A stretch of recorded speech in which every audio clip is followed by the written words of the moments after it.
नहीं, मैंने तो सजाद लोन साहब को एक ही बात है कि वो जब इशू उठाते हैं, जब इतना कंसर्न है किसी की, क्योंकि सजाद लोन जैसे आदमी जो जिनके फादर साहब शहीद हुए हों, जो इस उग्रवाद के शिकार हुए हों, जब वो एक आदमी ऐसा उनका वो उठ के जिन्होंने अपना बाप फादर को खोया हुआ इस उग्रवाद में, और वो उठ के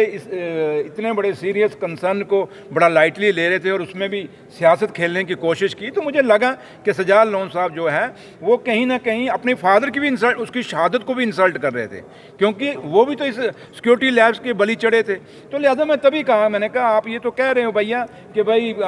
दूसरों को तो सिखा रहे हो कि ऐसे करना वैसे करना, तो सजाद लोन साहब को पूछो, आपने सरकारी बंगला जो एक कैबिनेट मिनिस्टर का बंगला है वो पकड़ के बैठे हो, तो वो क्यों नहीं खाली करते? अगर इतना ही आप बड़े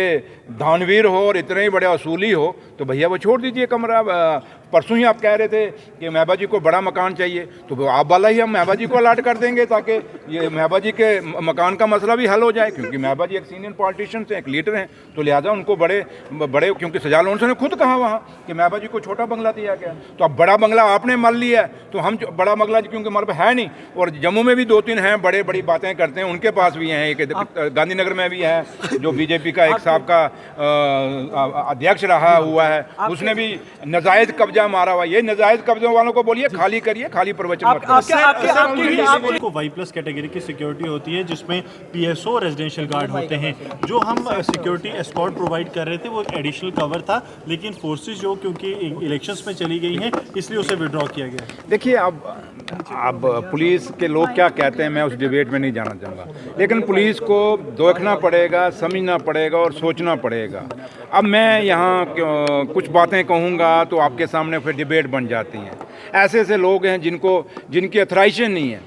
जिनकी कोई मेन स्ट्रीम के अंदर कोई रोल ही नहीं है, जिन लोगों को कोई मोहल्ले का दूसरा पड़ोसी भी नहीं जानता, उनको आपने 20-20 गार्ड दिए हुए हैं, आपने पीएसओ दिए हुए हैं, गाड़ियाँ दी हुई, क्यों दी हैं? एमएलए तो लोगों ने चुन के भेजा है यार। हिंदुस्तान की डेमोक्रेसी के आइन की शान है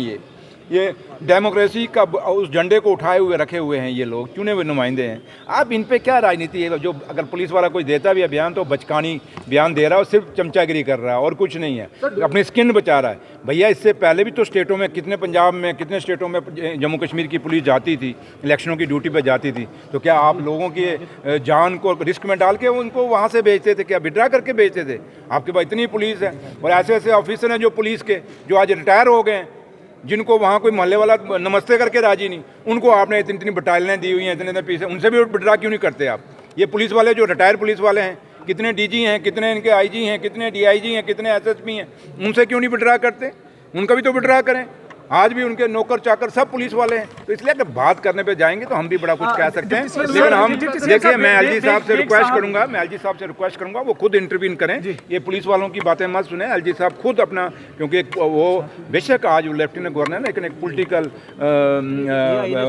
पॉलिटिकल आदमी हैं और उनके पास तजुर्बा है ज़िंदगी का, और एलजी साहब का वो यूनियन मिनिस्टर भी रहे हुए हैं और एक सियासत को जानते हैं और पॉलिटिकल लोगों की कितनी इंपॉर्टेंस है ये एलजी साहब जानते हैं। इसलिए एलजी साहब इनकी बातों के बजाय खुद इंटरव्यू करें और ये लोगों का जो कंसर्न है, जो हाउस का कंसर्न है, इसको कंसीडर करें। लेकिन बेग साहब ने आज बड़ा आरोप लगाया कि एलजी साहब यहाँ पर आरएसएस का और बीजेपी का एजेंडा। भैया आप एक एमएलए ने अंदर क्या डिबेट की, मुझे सवाल पूछोगे? मुझे लगता है नहीं, मेरे लिए सारे, मैं जब डिप्टी चीफ मिनिस्टर हूँ, मेरे लिए सारे हैं, चाहे वो बीजेपी के एमएलए हैं, दूसरे एमएलए हैं, तीसरे हैं, सारे मेरे लिए बराबर हैं, सारे मेरे अपने हैं। हाँ, जब नेशनल कॉन्फ्रेंस की बात आएगी तो मेरा वो एमएलए मेरे अपने हैं, लेकिन जिला party, but as a deputy chief minister जब मुझे सवाल पूछ रहे हो तो मैं सारे एमएलए मेरे हैं। जब आप एज ए नेशनल कॉन्फ्रेंस का मुझे वर्कर के नाते कोई सवाल पूछोगे तो फिर मैं उस पर बात करूंगा, लेकिन ये बड़ा मुश्किल सा काम है कि मैं अब आपको एक आदमी के ऊपर, एक ऑनरेबल एमएलए के ऊपर जवाब दूं, डिबेट करूं, तो इसलिए मैं नहीं करूंगा। और आप